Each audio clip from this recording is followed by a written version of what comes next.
Ano-ano nga ba mga tactics ng demonyo at paano maiiwasan na hindi sila magkaroon ng opening sa ating buhay?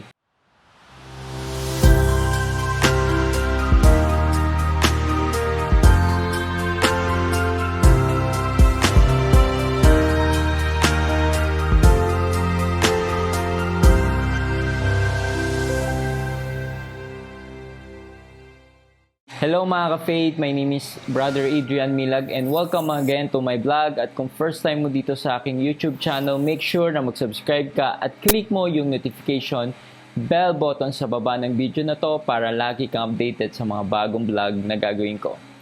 And today mga ka-faith ay gusto kong i-share sa inyo yung naging interview ko kay Father Francis Tiquia. Ang alam ko dapat gagawin namin tong live pero sabi niya mas okay na wag na daw namin tong gawing live, pero with his permission ay pwede nating i-share, pwede ko sa inyong i-share yung mga napag-usapan namin.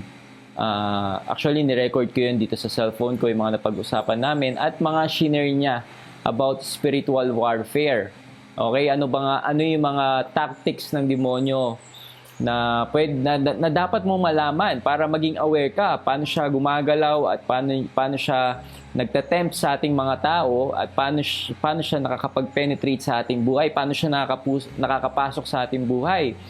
Dito rin diniscuss ni Father Francis Tiquia ay yung mga ways para hindi na sila magkaroon ng opening sa atin. Okay? Kung hindi mo kilala si Father Francis Tiquia, isa siyang exorcist priest, okay? At isa din siyang Doctor of Sacred Theology. It's under the Diocese of Birac, Catanduanes. Okay, ang layo, kaya medyo may problem din sa connection niya nun. And he is also the spiritual director of Alliance of the Holy Family International. Napakaganda ng mga binahagi dito ni Father Francis Tiquia. At yung iba dito parang bago sa akin, yung mga share niyang catechism about spiritual warfare. Okay, so I'm sure sobra din kayo mabibless dito. And panoodin nyo to mga faith and make sure na i-share nyo to sa inyong mga friends and relatives.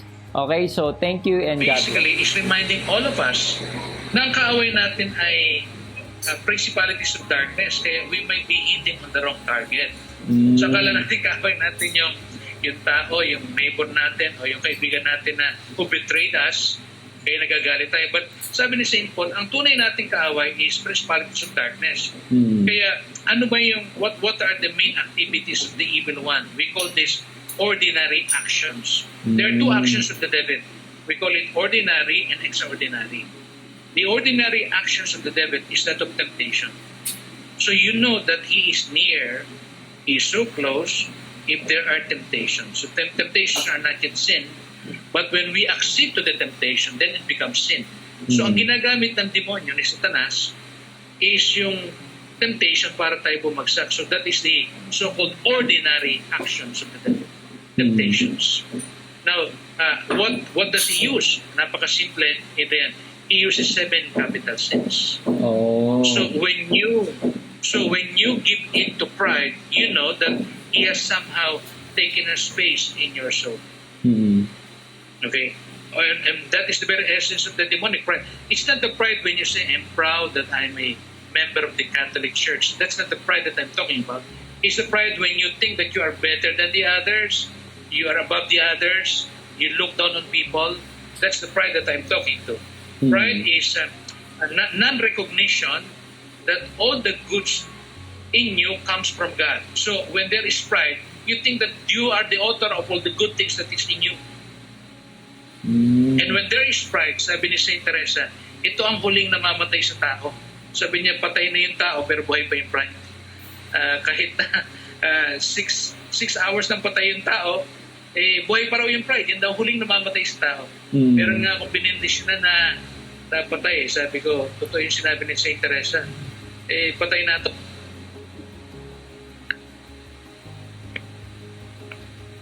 Patay na. Opo. So ibig sabihin, pride is the number one temptation that the devil is using to get us. Because when we become proud, we think that we don't commit sin. We think that we are holier than the others. We think that we are better than the others. So when there is pride, you don't ask for forgiveness because what is there to ask for when in the first place, wala ka namang kasalanan eh. Di ba? Kaya ang pinakamatindi na ginagamit ng demonyo is basically yung temptation through pride. That is the very essence of the demonic. Kaya sabi ni St. Augustine, what is holiness? Holiness is three things. Number one, humility. Number two, humility. Number three, humility. Wow. So ibig sabihin, the more humble you are, Adrian, the more holy you are. Amen. And needless to say, Mama Mary is the greatest all men and women because she's the most humble and she's the most holy. Kaya the devil cannot enter us when there is humility, Adrian. Because even church workers, they fall into spiritual pride. No? They want to be known, they want to be talked about. But humility is truth. What is the truth? All good things belong to God. All good comes from God. Therefore, all glory must be given to God. All evil comes from me. All good things come from God. Therefore, to God be the glory. So, that is humility. Humility is truth. So, ang ginagamit ng demonyo, physically, is temptation via pride. So, pag merong pride, madali siyang makapasok sa kaluluwa. So, pero pag may humility yung tao, kaya common sa lahat ng santo is humility. No? Kasi hindi sila napapasukan. So that's the first thing that the devil would use. Pride. And second, impurity or lusts.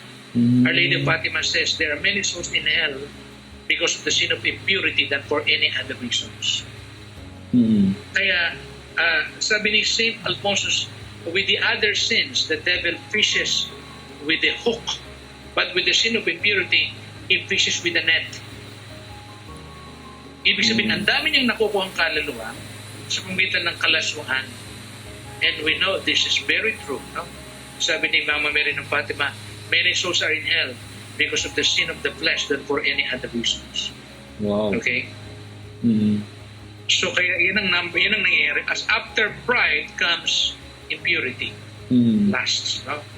So ginagamit ng demonyo yan para makuha niya ang marami. And what is the sad effects of impurity? You become weak in your willpower, so you will not resist temptation because of impurity. It makes your will weak and it clouds your reasoning. So hindi na maayos kang mag-isip when there is impurity. And third, you are not anymore afraid of the next life, of what is going to happen to you. Whether you go to hell, you don't care. So that's the saddest effects of impurity. You become, so your will become weak. You are not anymore afraid of the next life, of going to hell. And number three, your reasoning becomes clouded. So those are the sad effects of impurity. So this is the second. No? So first is pride, pinakamatindi yung pride. Second is impurity. Third, he uses the sin of the temptation of envy or jealousy. Jealousy is defined as a vice, a capital sin, wherein you become sad at the progress of others. You become sad at the achievement of others. Kunyari, may isang kunyaring nainggit sa'yo, Adrian, ano? Yung tao na yon ay nalulungkot dahil kasi ikaw ay mahusay o kaya ikaw ay nagiging banal na. Siya naman, ikaw nagle-levitate ka na pag nagdasal ka. Yung kasama mo kunyari ay hindi nagle-levitate pero bumababa pag nagdasal. So nainggit siya. So kinurse ka niya. He would curse you. And that is the effect of jealousy. You become sad at the progress of others. So that's the third sin that the devil used. Third temptation. First is pride, the very essence of the demonic. Second is impurity. Okay? Sabi ni St. John Bosco, with impurity, all evil things come together with it. with purity, all good things naman come together with it. Mm. And third is jealousy, being sad because of the progress and achievement of others. And because of jealousy, people would kill. No? Dahil sa Yes. inggit. Oo. No? Mm. Diba? Matindi yan, matindi. Kahit sa mga religious, mga pare, nagkakainggitan. Yung isang pare, kunyari, mayroon siyang gift ng healing. Yung ibang pare, imbis na pag nag-pray over, nahihil yung tao, lalong nakakasakit. so ang nangyari, nainggit siya doon sa may gift ng healing. Kaya, tinira niya yung pare na yan. O kaya, sinabihan niya ng mga, nirumormonger niya yung pare na yan. Kunyari, no? Yun ang effect ng jealousy. No? Instead of being happy because of the gifts and achievement of others, when there is envy, you become sad and you want to destroy the person you are envious with. So, matindi ito. Kunyari, ikaw ay, you have a certain degree of holiness na, yung mga kaibigan mo ay hindi pa nakaka-achieve ng holiness, they will curse you to the bones. Grabe. Sabihin nila, eto si Adrian, bakit banal na nito? Bakit nagle-levitate na ito? Hindi kami nagle-levitate. No? Nakakatulog kami sa sal namin. Okay. So that's the effect of envy. And number 4, the fourth temptation is the temptation to avarice or greed. So you know that the devil has entered your soul if you become very materialistic. When you think about money, you pray to the Lord, but what do you pray for? Lord, give me more money. You dream about money. The first thing you think about when you wake up in the morning is money. The whole day, ang wala kang iniisip kundi maghanap ng pera. Kaya nagiging pera ka na. You make money as your God. Kaya yung tinatawag na idol. So, ang nangyayari, ang gusto mo na lang lagi material things. But we know when we die, we will leave everything behind in reality. Correct. There are only 4 things that we can bring when we die. I tell this to people when I give talks. There are only 4 things that we can bring. Number 1 is prayer. Number 2 is sacrifice. Number 4 is charity. And number 4 is almsgiving. This is from the fathers of the church. Wow. Especially St. John Chrysostom. When we die, they were saying, there are only 4 things we can bring with us when we die. And people must know that they cannot bring anything with us except this: charity, prayer, sacrifice, and almsgiving. The rest, we will leave everything behind. Pag namatay tayo, iwanan natin ang kotse natin. Iwanan natin ang bahay natin. Iwanan natin ang pera natin. Iwanan natin ang asawa natin. Iba na magmimiyari ng ating kotse. Iba na magmimiyari ng ating pera. Iba na magmimiyari ng ating bahay. Iba na magmimiyari ng ating asawa. So lahat yan, iwanan natin. Kaya sabi ni St. John Bosco, many people are intelligent but they are fools. Because they only think about the here and now. They don't think about the hereafter. You know, people must think about the eschatology. Ano ba yung eschatology? 4 last things, Adrian. When you say eskatos, 4 last things. 4 na bagay, but pinagninilay-nilay ng mga Kristiyano. Ano yun? The reality of death. Totoong may kamatayan. Obvious naman. The reality of heaven. Second, the reality of hell. And number 4, the reality of judgment. Ito raw dapat pinagninilayan natin. Kasi bawat Kristiyano, kahit hindi Katoliko, dapat nag-iisip yun na may kamatayan eh. Sabi ng Old Testament, sabi ng Bible, think about your last end and you will never sin. Kung alam mong mamamatay ka na, hindi ka magkakasala, di ba?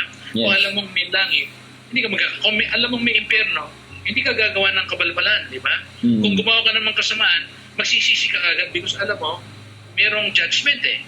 So those are the 4 last things. Death, hell, heaven, and judgment. Although sinasama rin sa discussion yung purgatory, no? Kasi we know that those who don't make it to heaven but they need to be purified, there is a place called purgatory. Okay? So, yan ang ginagawa ng demonyo. Tinetempt niya tayo sa pride, sa impurity, class 1, sa jealousy, and number 4, yung greediness. Malupit din yung greediness kasi you become attached to material things. Your focus now is material gain. Mm.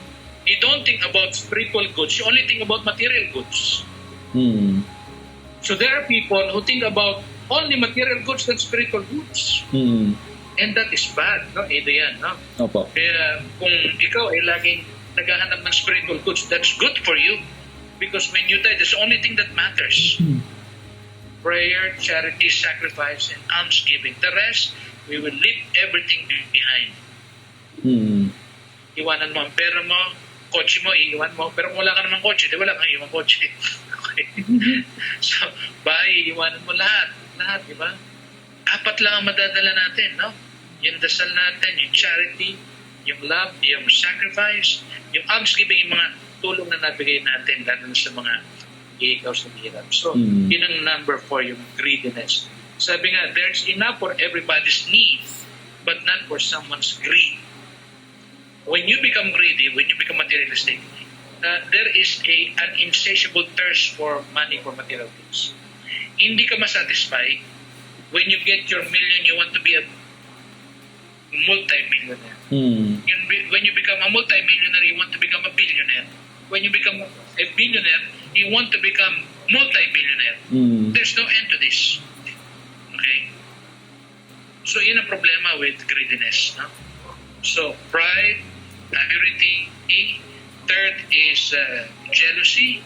Fourth is greediness. Number 5 is the temptation to anger. Ginagamit nito ng demonyo para kuha ang maraming kaluluwa. Impatience, hatred, rage. Mm. That is what you call the temptation to anger. So there are many people, I've seen many people who got possessed because of the demon of anger. Oh. I mean, the passion of anger overpowered them.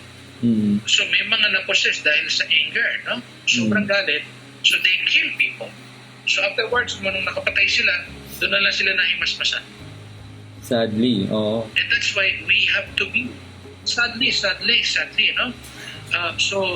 Parang sinasabi ng dilim yung paningin father, parang gano'n. Nung nagising siya, ang dami ng dugo, napatay na niya yung anak niya, asawa niya. Oh. So kaya we have to be careful. We have to be careful. You see, demonic entities are real. Biblically speaking, it is true. Nakalagay sa Bible. The Lord Jesus did not only preach, heal, teach. He did not only feed people. He also exorcised. It's all written in the 4 Gospels. Jesus did exorcism. So, part and parcel of Christ's ministry is to do exorcism. Okay? Kaya napakahalaga na aware tayo ito sa demonic actions. Ang tawag diyan ay ordinary activity. And that of temptation. So, it tempts you and me, all of us, to be angry.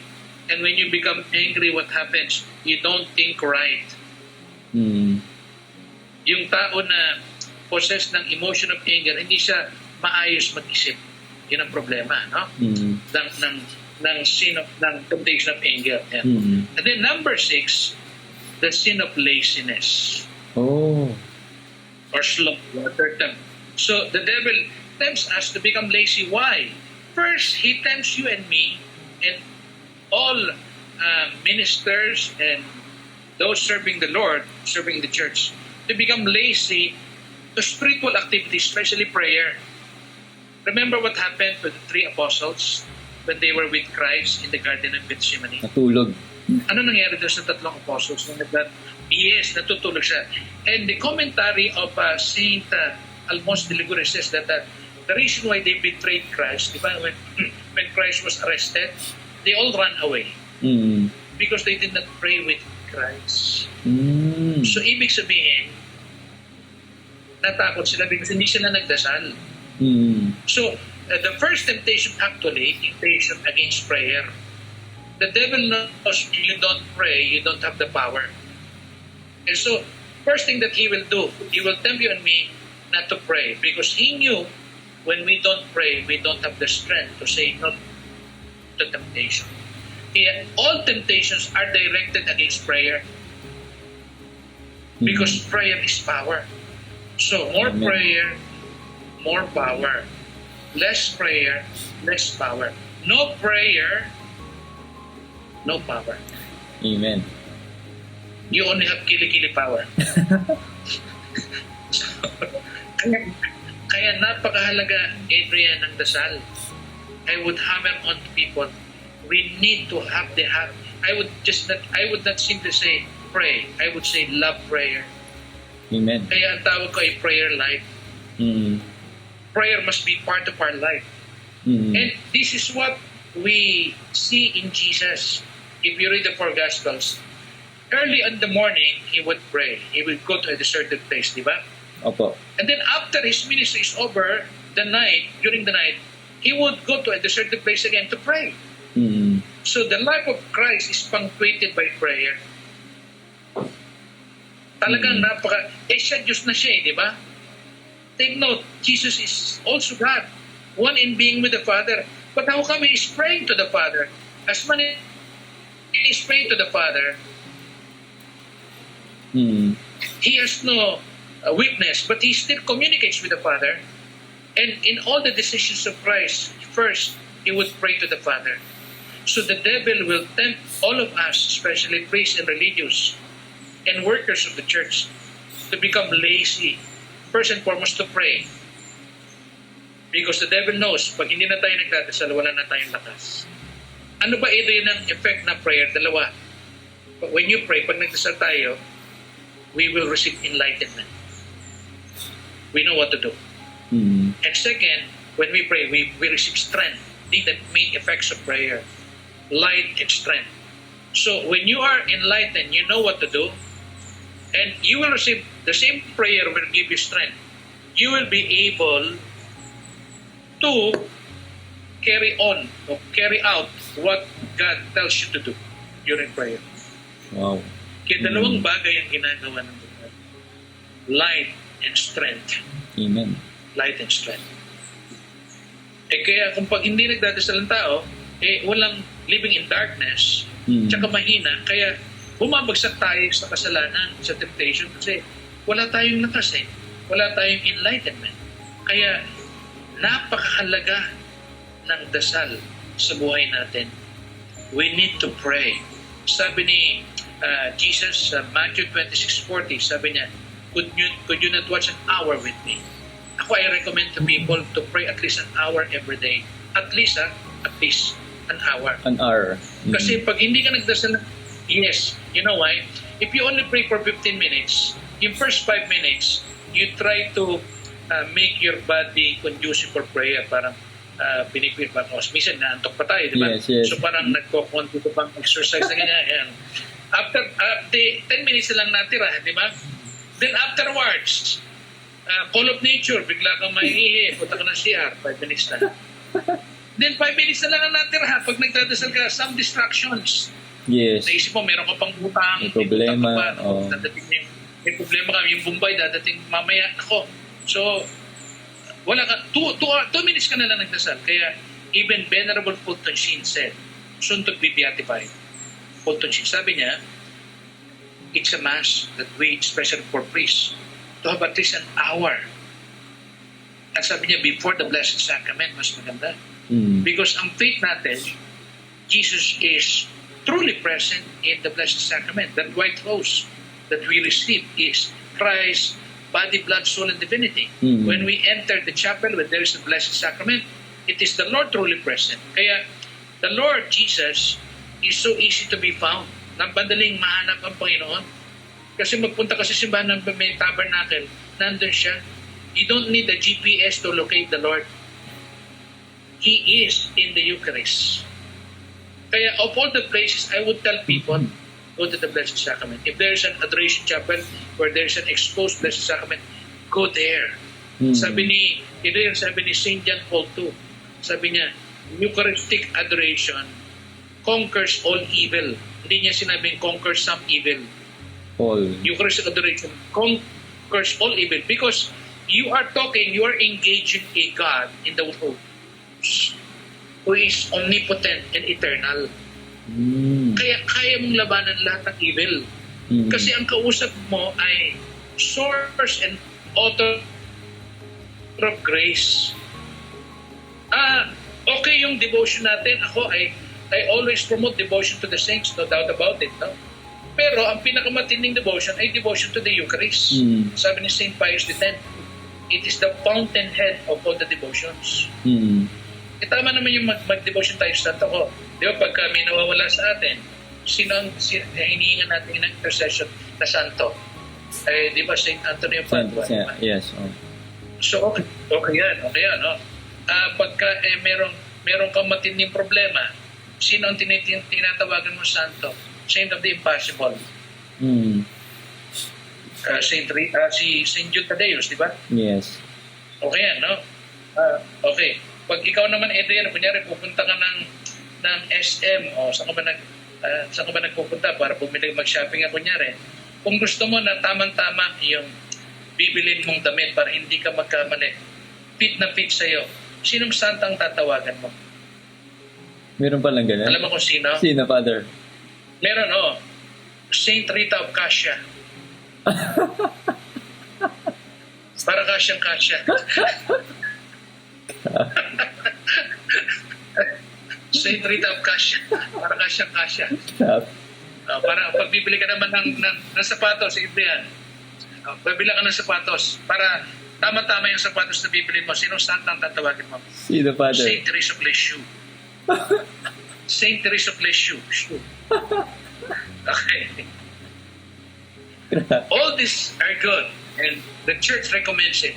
I do recommend devotion to the saints. No doubt about it. But the greatest devotion, the fountainhead of all the devotions, is Eucharistic devotion. Amen. Eucharistic adoration.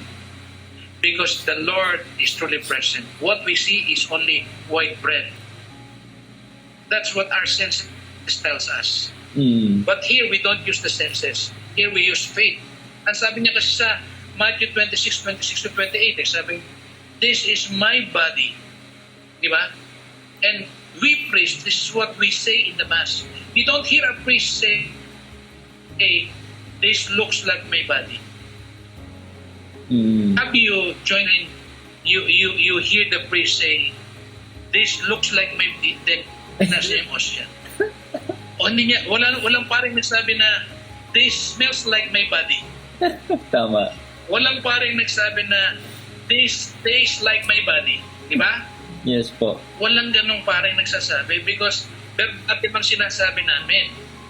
Anong ibig sabihin niya? This is my body. This is from Matthew 26 verse 26-28.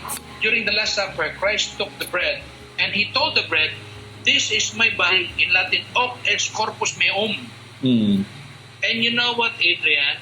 In the biblical language, body means person. So in the Bible, in the biblical language, body means person. Pope Benedict in his book, God Near Us, page 79, sabi niya, in the biblical language, body means. So when Christ said, this is my body to the bread, He means, this is my person. Or, this is me. Do you understand? Do you get it, Adrian? No? Yes po. So nung sinabi ni Christ, sa Last Supper, this is my body, sinabi niya sa tinapay, ang ibig niya sabihin, this is my body, if body means person during the time of Christ, body means person. He was saying, this is my person. He was saying, this is me. In effect, sinasabi niya, ito ako. Ito ako. Ako ito. So, our religion is so beautiful. Our God did not only become man, He also became bread. Amen. To be the food of our spiritual life. Wow. In the other religions, we offer foods. They offer foods for the gods. But in our religion, our God becomes our food. Amen. And sabi ni Pope Benedict, it's not only for eating, it is also for gazing. So, we don't just receive communion, we also adore and worship the Holy Eucharist. That's why, mahalaga yung Eucharistic adoration. Siya yun eh. And incidentally, Christ was born where? Saan siya pinanganak, Adrian? Di ba pinanganak siya sa anong lugar? Sa Bethlehem. Di ba pinanganak siya sa famous bread, house of bread? Oo. Because Because in God's plan, there is continuity.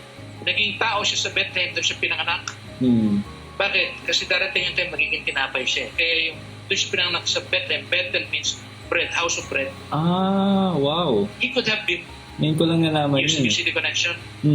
Yes. He could have been born in other places in Israel, but he opted to be born in Bethlehem because Bethlehem means house of bread. Bethel means bread. Ano yun, Hindi Father? lang siya naging tao, siya May mga nagdun gumagawa ng mga tinapay? yes, ang tawag doon sa Bethlehem is house of bread. That's the meaning of Bethel, Bethlehem. Bethel, Bethlehem. So, ibig sabihin, kaya niya nag-decide siya na doon kasi may part ng plan yun eh. Kaya yung Eucharist is the sacrament of all sacraments. All the sacraments are oriented towards the Eucharist because the Eucharist is Christ Himself, plain and simple language. Sabi niya sa Matthew 28:20, before He ascended to heaven, sabi niya, I will be with you till the end of time. Diba? Wow. Sabi niya, bago siya pumunta ng langit, sabi niya, I will be with you till the end of time. Now, here is the thing.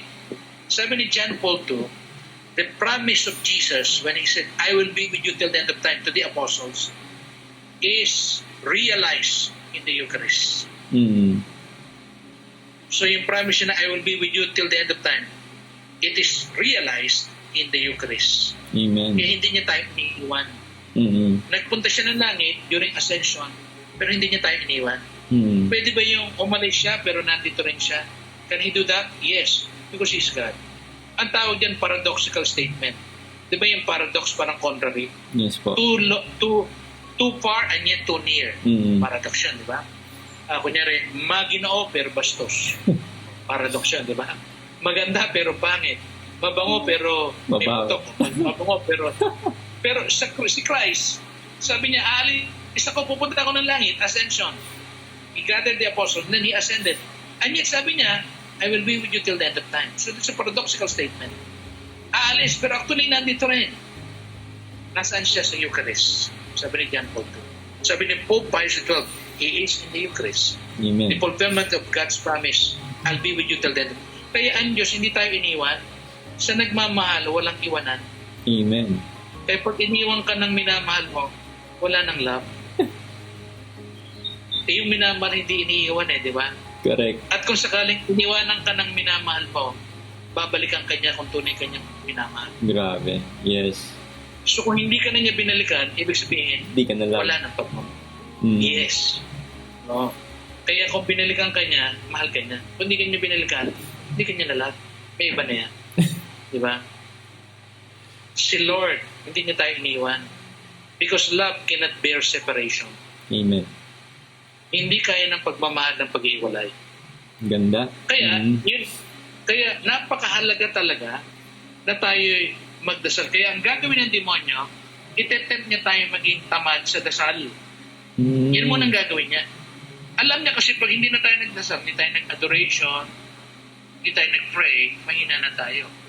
Babagsak na tayo. Kagaya ng apostles, nakatulog sila, baka natulog pa yung laway nila. Ano nangyari? Iniwan nila. Diba? Lagi kong sinasabi, may 3 degrees ng prayer Yung first degree, you nod. Yung pala, nahanto ka na. Second degree, meron ng sound. May sound. May sound na. Magilig ka. Yung third degree, may tumutulo ng laway. Maraming mga nagdadasal na ganyan ang nangyayari. Prayer is connection with God. Sabi nila, Father, ba't nagdasal ako? Ganito pa rin ako. Hindi ako nabago. Because wala kang encounter. In prayer, there must be encounter. The heart must be touched. So I would tell people, heart to heart, colloquy with God. Call at colloquitor sa lahat. Kasi kung wala sa puso, walang pagbabago na mangyari. Diba? Kaya mahal na yung prayer. Ang gagawin ng demonyo, itempt tayong lahat na maging tamad. He will distract us para we will not give priority to prayer. So we will work and work at the expense of our prayer. Ayaw ng demonyo maging madasalin tayo. But if you pray with quality, at least an hour every day, I would I would prefer that we go to the Blessed Sacrament. Then our output of the work is more effective and efficient.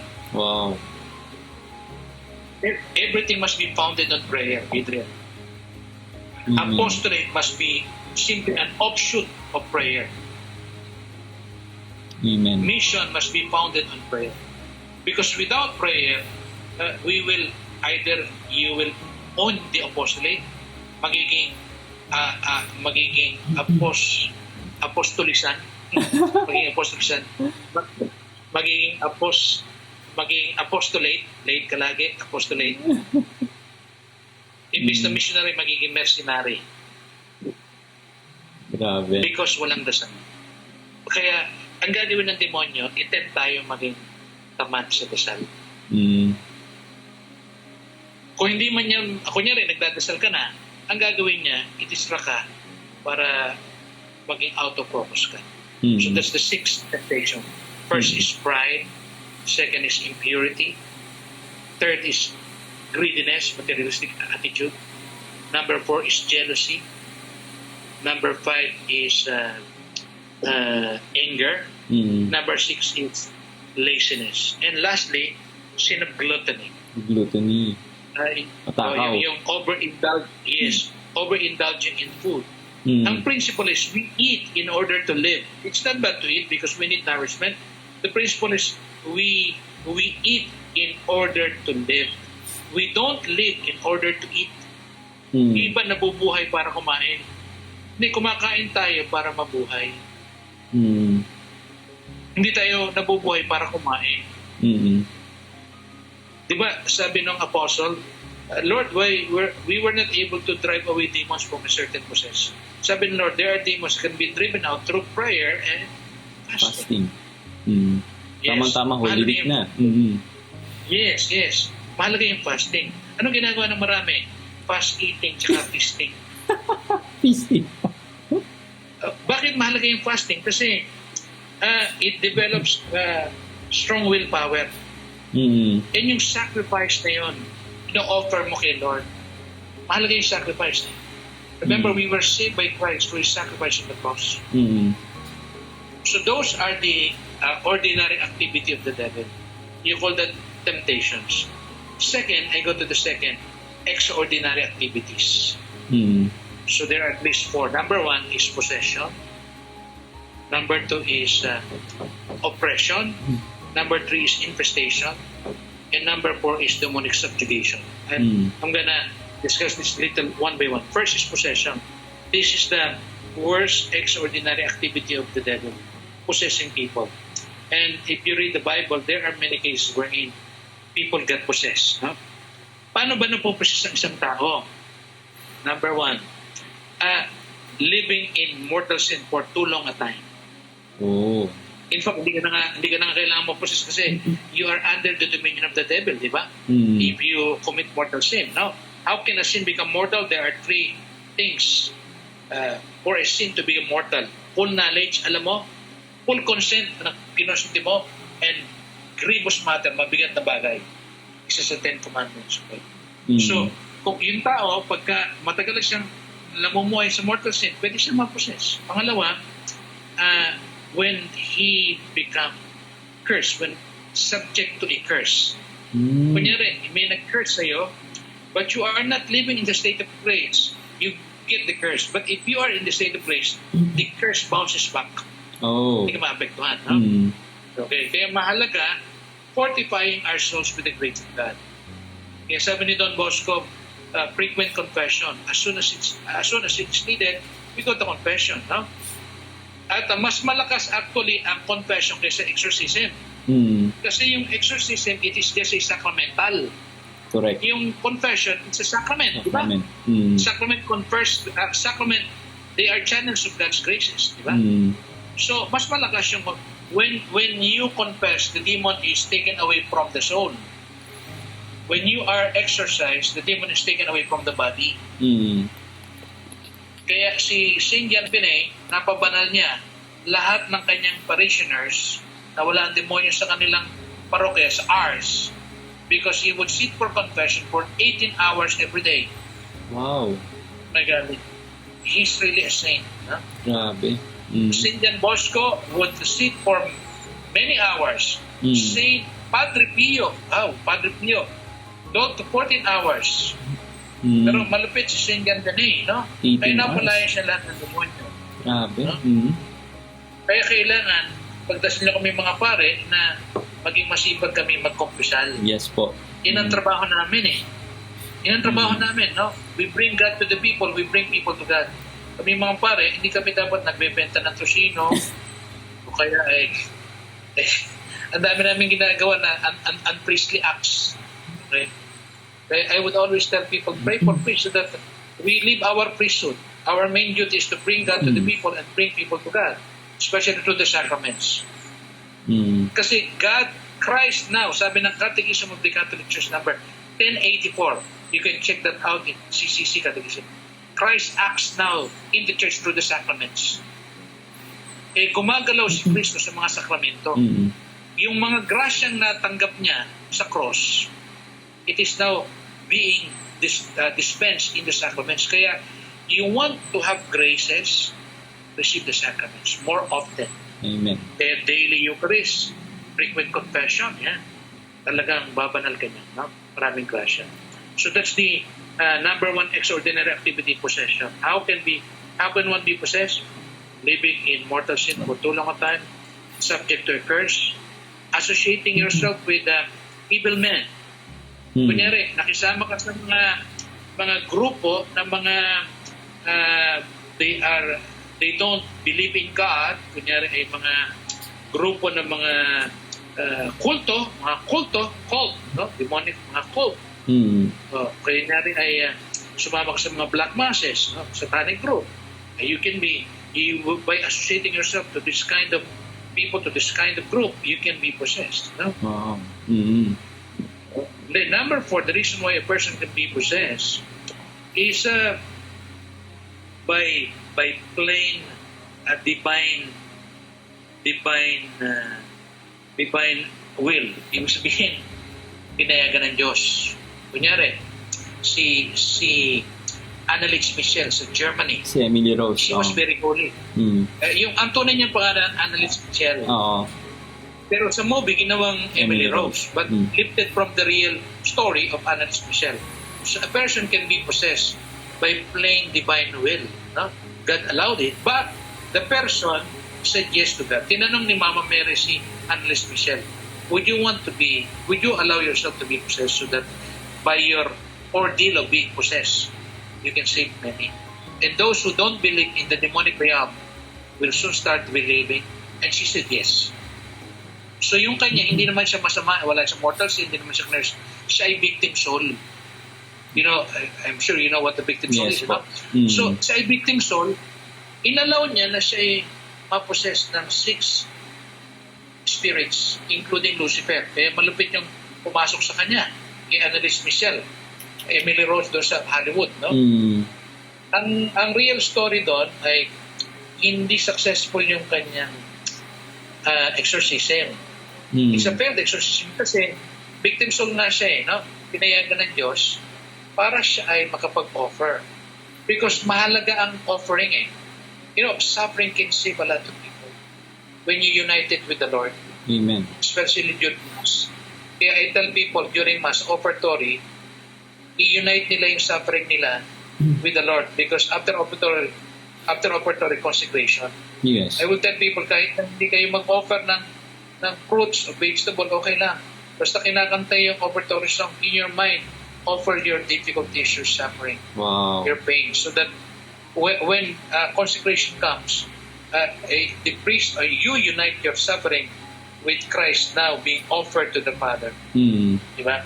So, yun ang reason kung bakit napopossess yung tao. Okay? Now, what are the signs of the demonic possession? Number 1, extraordinary strength. Napakalakas ng tao nito. Meron akong case, payat siya, pero 4 na brother ang were trying to pin her down. They all flew away. Grabe. Payat naman. Oo, malakas siya. So, that's number 1. Pangalawa, sign ng demonic possession ay the person can speak different languages other than the language that he knows. all of a sudden, bigla siya nagsasalita ng Latin. Meron akong case ay may nagulat ako. Perfect yung Latin niya. Kinorek pa niya yung Latin grammar ko. So, tinanong ko yung after ng deliverance, tinanong ko yung nanay, did you bring your daughter to a school where Latin is taught? No, Father. Yung anak ko, nag-aaral sa public school lang. Wala namang Latin doon. Sino bakit marunong? Latin. So, sabi niya, public school yung nag-aaral yung anak ko, walang Latin. Yung tatay niya, naglalasing. Pero hindi naglalasing. Kaya, yun ang sign. The person can speak different languages. First sign is extrovert strength. Third sign is the person has natural aversion to the sacred. Natural aversion to the sacred. So, ibig sabihin, takot siya sa mga bagay na banal. Wow. Lahat ng bagay na banal, takot siya. Takot siya sa holy water. Alam mo na process to, pagka spring mo ng holy water, the person reacts violently negative. Okay? So, yun ang sign ng demonic possession. Hindi niya kayang pumasok sa adoration chapel kasi magre-react yung demonyo inside him. Okay? So, yun ang tawag dito. Yun ang signs ng demonic possession. Violent reaction to anything sacred, extraordinary strength. Number 3, they speak different language. Number 4, they know the hidden things. Hindi ko naman sinabi sa kanya, bakit nalaman niya sa bulsa ko meron akong relic ng Holy Cross of Christ. Sabi niya, don't come near me. No, you have the relic of the cross. I didn't tell her, pero alam mo. Yes. At ang malupit, alam ng demonyo yung kasalanan ng mga taong nakapaligid doon sa possess.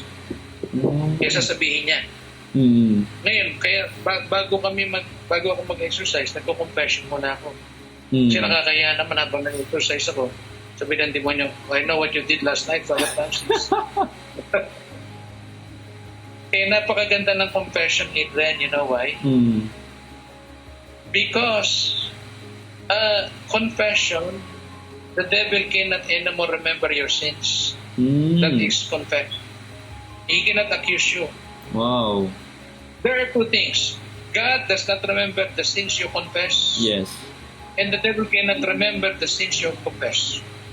Ang alam niya lang yung unconfessed sins. Kaya, para hindi kanya mapahiya, edi mag-confession mo lahat ng kasalanan mo sa sakramento ng confession. Kasi when you confess it, it is blotted out already.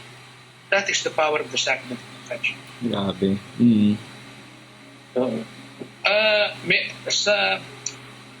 Diniscuss ko yan meron akong radio program sa Cebu. Yes po.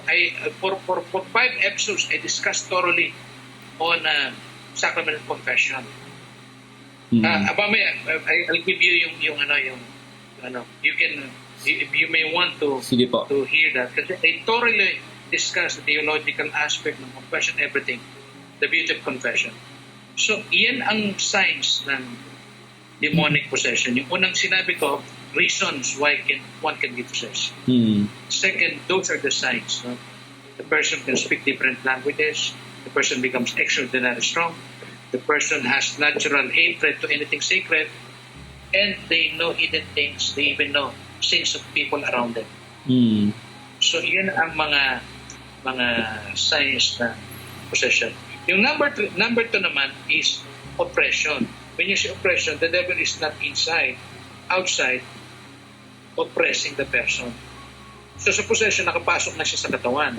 Yung possession, nasa labas yung demonyo, pero it can harm. Yung typical case, si Job chapter 2. Si Job sa Old Testament, at the top of his head down to the sole of his feet, he was covered with festering wounds. Yes. And it was caused by Satan. So there can be sickness that are demonic in nature. Hindi naman lahat.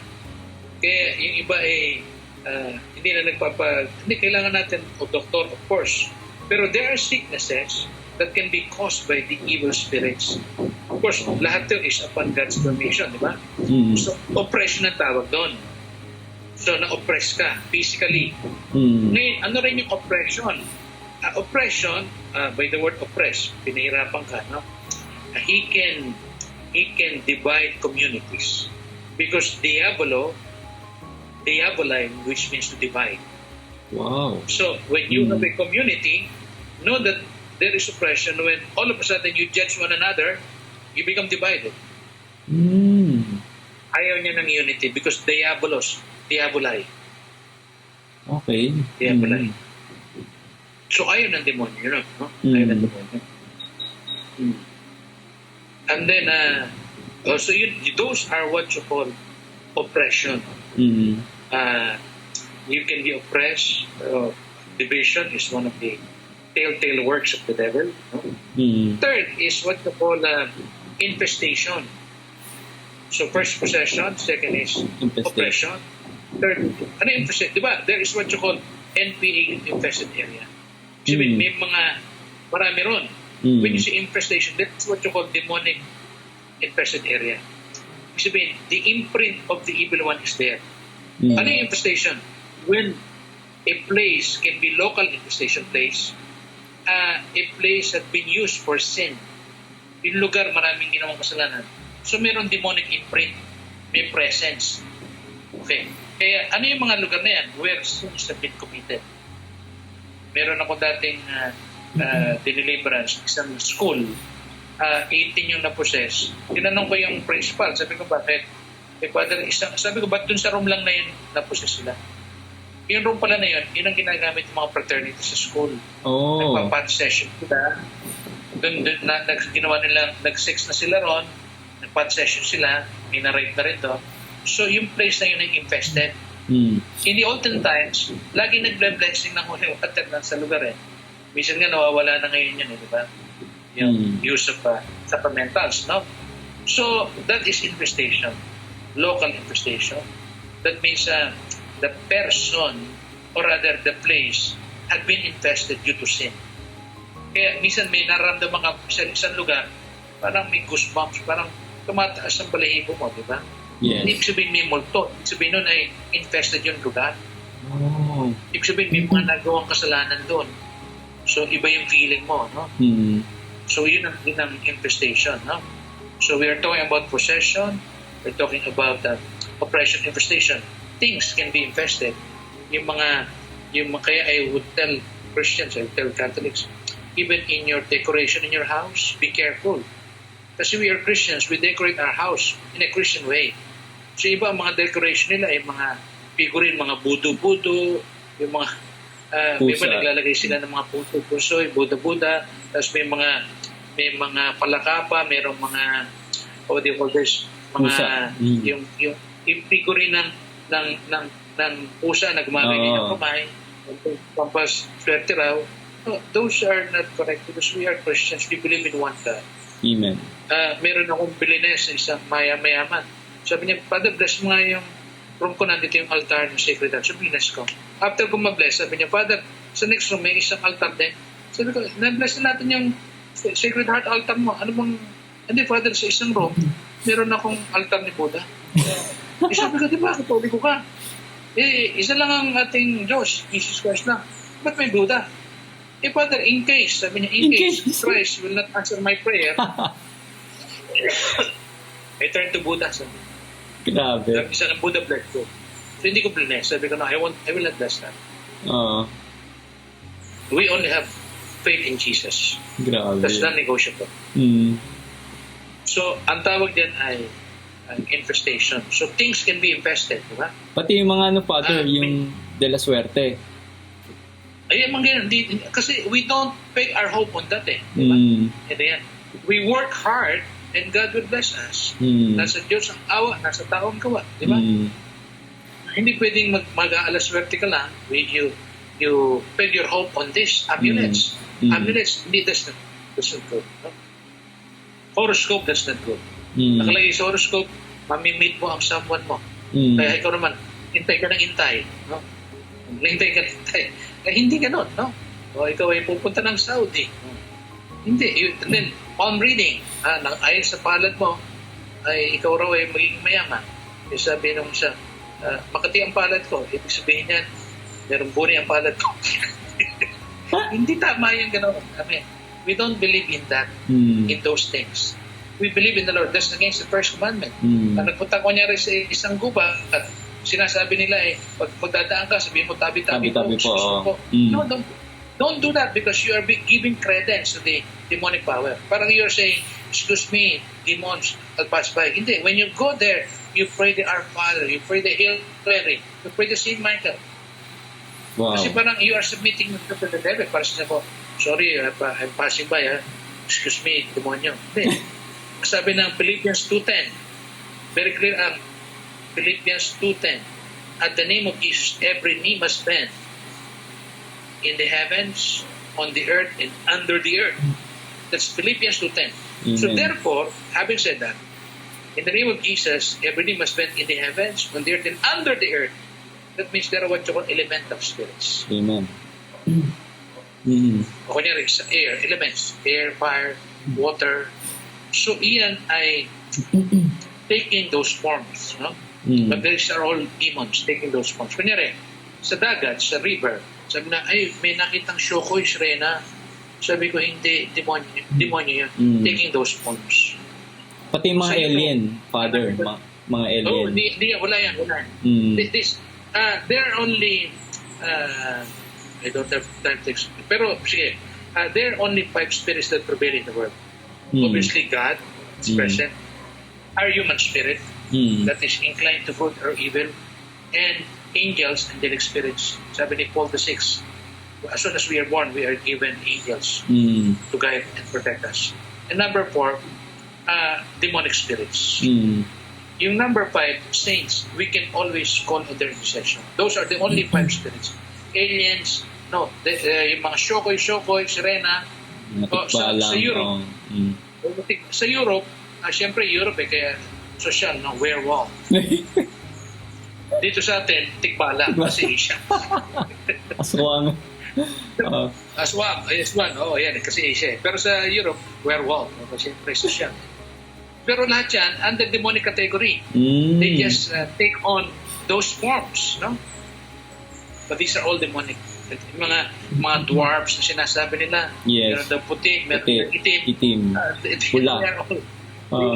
Pula, ganyan, no? They are all under demonic categories. Wow. Okay. So, kasi sabi ng Philippians 2:10 Philippians 2:10, at the name of Jesus, every name must bend in the heavens and under the earth. So, ibig sabihin may mga spirits, no? So, ang tawag dyan ay, so, I discuss about possession, oppression, infestation. And number 4, demonic subjugation. Subjugation. Naman, there are people who actually sold their souls to the devil. So that they would gain power, prestige, and fame, and money. Alam naman natin, maraming mga nagbenta ng kaluluwa sa demonyo. Yes. Meron ako isang case, babae siya, sabi niya, Father, I have a lot of money but I'm not happy. So I said, how come you have a lot of money but you're not happy? Sabi niya, I made a wrong decision, Father. I said, why?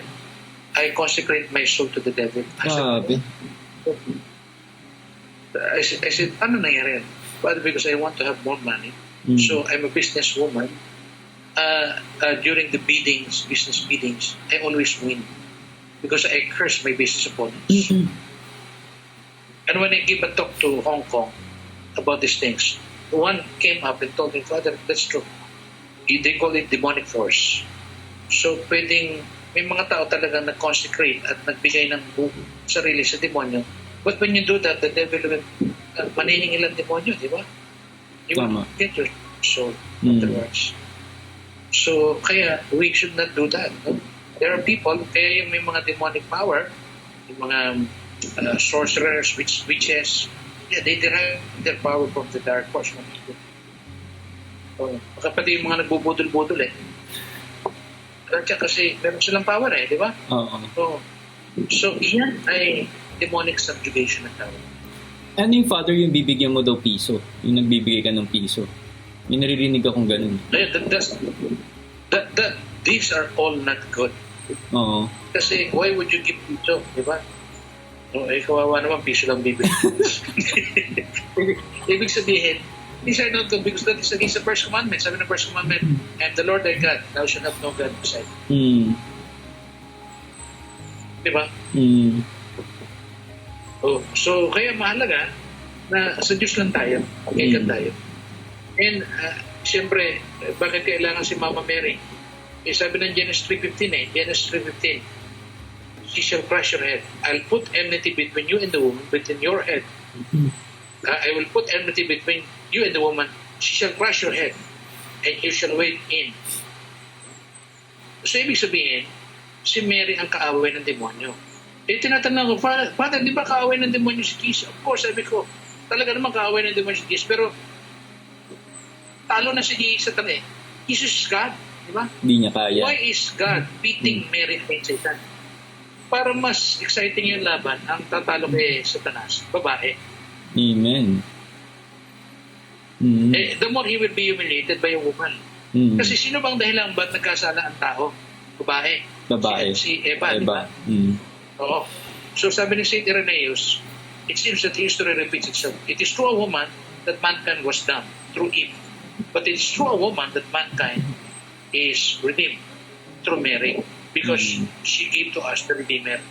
Amen. Kaya ang tatabak sa ulo ni Satanas ay si Mama Mary. At bakit heel yung sakong, yung pinakamababang part ng katawan niya? Sabihin humble. The heel of Mary are those sons and daughters of Mary who are humble, who will crush the head of the devil.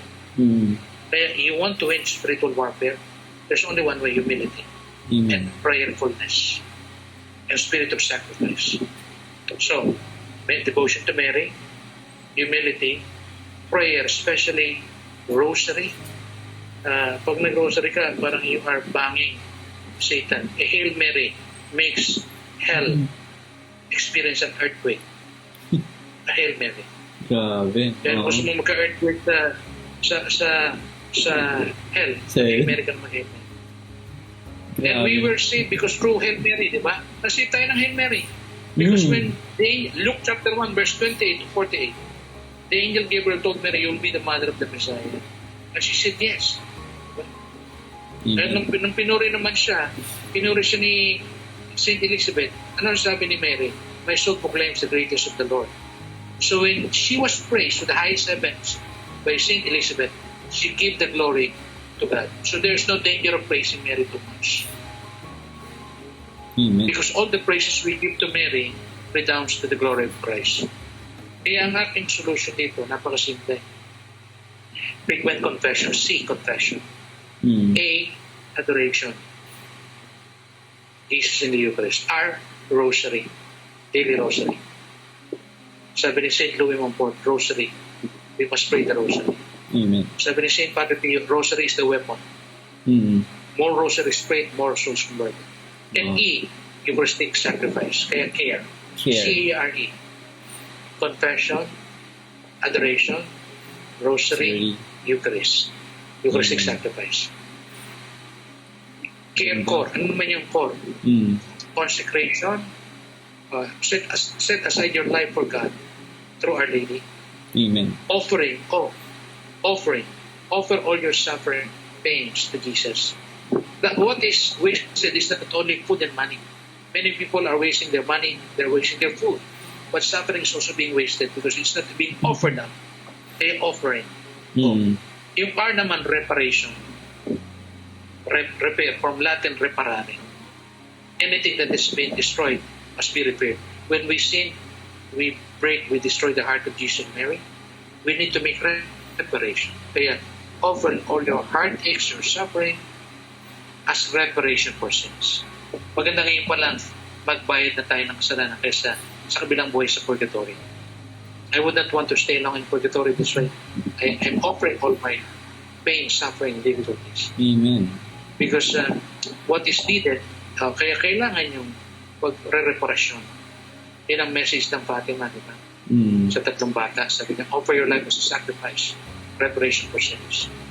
So, here all, confession, adoration, rosary, Eucharist, underneath, consecration, offering, and reparation. Wow. That will prevent us from being infested, being possessed by the demonic spirits. Remember, the devil is real. Ephesians 6:9-12. You're not fighting against flesh and blood, but principalities of darkness. John 8:44. Jesus said, the devil is a murderer and the father of lies. Amen. And the truth is not in him. Kaya the devil will always deceive us. For us not to be deceived, we should always, yung care na sinabi ko, confession, adoration, rosary, Eucharist, core consecration, offering, and reparation. If we are humble, the devil cannot enter. Kaya humility is very important for all of us. If we want to be saved, you may go to heaven if you are not so sacrificing because you are sick. So it's understandable you may not pass, no? But you cannot enter heaven without humility. Unless you become like a little child, you cannot enter the kingdom of heaven, which means humility. Kaya yan ang pinakamahalaga sa lahat. I hope I have given you some enlightenment. Yes, Father, sobra. On these things. Grabe. Yeah. You can discuss this. Do you have a blog ba? You have a Yes po, may YouTube channel po I'm ako. not so okay, good. And You page. can discuss our discussion. You can mention Father Francis. But I normally don't give interview. But it seems that you are a good guy. Kaya I welcome your interview. Kaya you can discuss. No problem. Thank you, I can sense in you, you have a spirit of prayer. Yeah. Continue what you're Salamat. doing. So you have a blog in YouTube. Ba? Yes po, Adrian Milag TV po, Father. I will pray for you. I hope you will continue to. We need more people like you Thank you po. to tell the truth and to tell the message of our Lord and our Lady.